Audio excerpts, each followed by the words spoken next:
Well, good morning, everyone. Happy Wednesday morning to you. Welcome back to Morning Musings. My name is Don K. Preston. I'm the president of Preterist Research Institute of Ardmore, Oklahoma. Okay, so Monday and yesterday, I kind of took a step back and I went back to Isaiah chapter 34 in our discussion of the nature of apocalyptic language, demonstrating that the language of the sun being darkened, the moon being turned to blood, the stars of heaven falling from the sky was never intended to be taken literally in the Hebraic scriptures. Thus, the application being, here is the New Testament. Every New Testament writer, with one possible exception, was raised as a Jew in the synagogue, instructed in those Old Testament prophecies in the proper use of that language. So my question for you is this. When we encounter the language in the New Testament of the Lord riding on the clouds, coming with a shout, coming with a trumpet, in flaming fire, and heaven and earth being destroyed, and when those New Testament writers are in fact quoting from some of these Old Testament prophecies, for instance, Hebrews chapter 1 says the earth shall grow old like a garment, and you shall fold it up like a garment. Well, guess what? That's a direct citation from Isaiah chapter 34. Now, we've already demonstrated that Isaiah 34 was using that language metaphorically, non-literally, to speak of the destruction of Edom and its capital Bozrah. Their, quote, world was coming to an end. And the Lord says, there shall grow old like a garment, and it shall be folded up. Well, the earth was not literally folded up in the destruction of Edom and Bozrah. The New Testament writer of Hebrews is drawing on that language to describe the passing of, quote, heaven and earth, which was taking place in his generation in the removal of the old covenant world of Israel. He wasn't saying that literal physical heaven and earth was growing old and was going to be folded up like a garment and disposed of. So I spent the time doing that to demonstrate that while in Matthew chapter 24 and 25, we have the prediction of the coming of the Son of Man, the sun being darkened, the moon being turned to blood, the stars of heaven not giving their light. It's typical prophetic language. It's not end of the world language at all.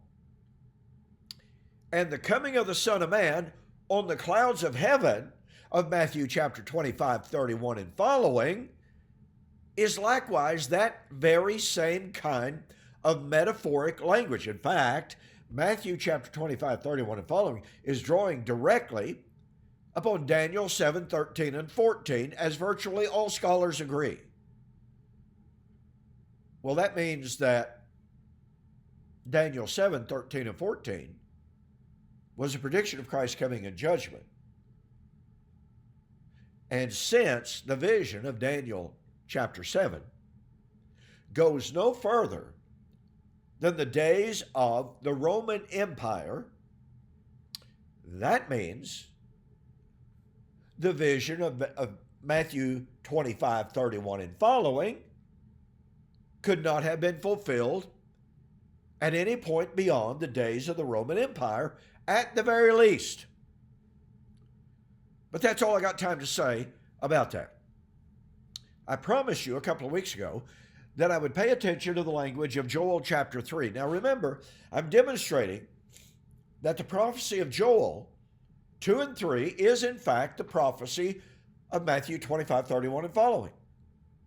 Joel said, in those days and at that time, those days, the last days, at that time, the coming of the Lord, the great and terrible day of the Lord. Matthew chapter 25:31, the Son of Man will come on the clouds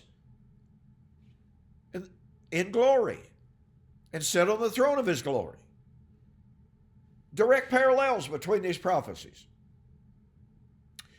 Well, in Joel chapter 3, notice, we've already noticed a little bit of this already, but boy, this is good stuff, so it never hurts to repeat. Multitudes, multitudes in the valley of decision. The day of the Lord is near in the valley of decision. Watch. The sun and the moon will grow dark. The stars will diminish their brightness. The Lord will roar from Zion and utter his voice from Jerusalem.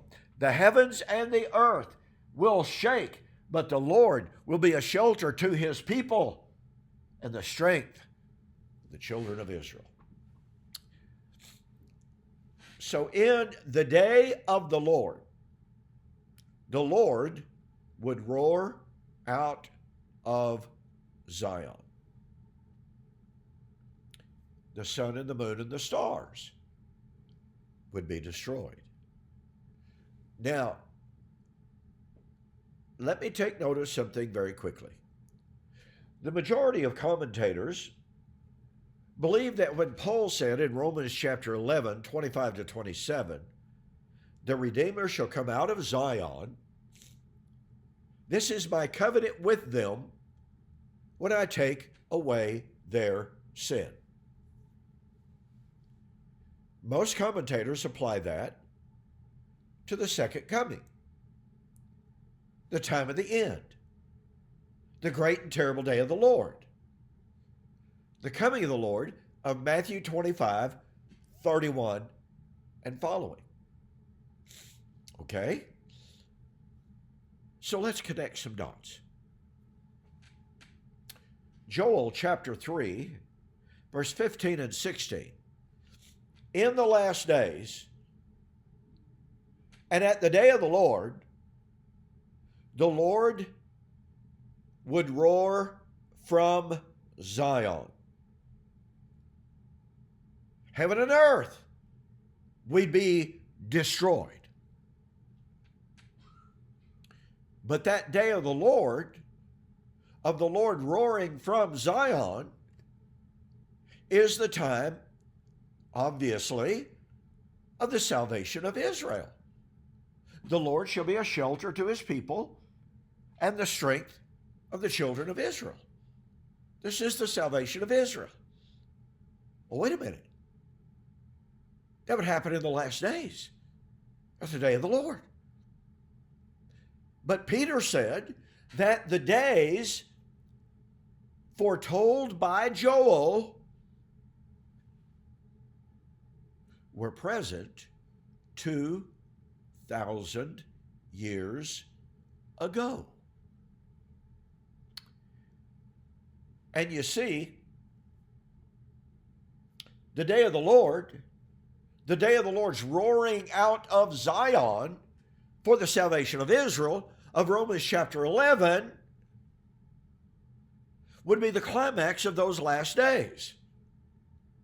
And on the day of Pentecost says, this is that which was spoken by the prophet Joel. And then he proceeded to say, save yourselves from this untoward generation. Now, Peter was urging his contemporary generation to save themselves from, obviously so, the day of the Lord of Joel chapter 2 and 3. But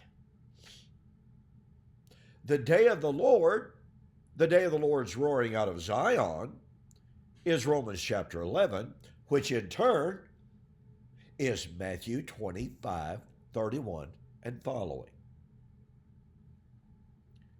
And again, that's a virtual given in the commentators. Not many commentators. Now, some people try to apply Romans chapter 11, 26 and 27 to Christ's incarnation. I'm sorry, that just doesn't work. I don't have time to develop that. I don't have time to refute that in depth, but it's specious.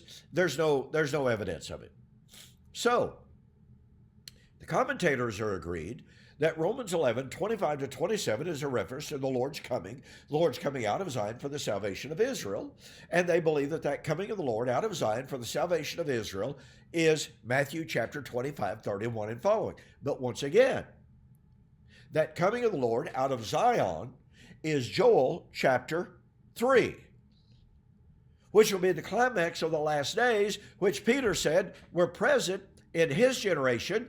And he obviously believed that the day of the Lord's coming out of Zion, which was Joel chapter 3, was near, because he said, save yourselves from this untoward generation. Now, I don't have time to develop this extensively, but let me take note that the motif of the Lord coming out of Zion is the one that normally is associated with the Lord's coming, number one, in judgment, number two, in salvation. Psalms 14 and verse 7. Oh, that the Lord would bring salvation for Israel out of Zion. See? Psalms 110. You shall send forth the rod of your strength out of Zion. Rule thou in the midst of your enemies. Psalms 110 and verse 4. So the motif of the coming of the Lord out of Zion is a two-edged sword. It is a two-edged sword that says, when the Lord would come out of Zion in the last days at the great and terrible day of the Lord, it would be a time of judgment and a time of salvation. And again, Peter said that time had arrived. That means that the time for the fulfillment of Matthew 25, 31 and following was present in the first century. And I'm out of time. I will see you on the flip side.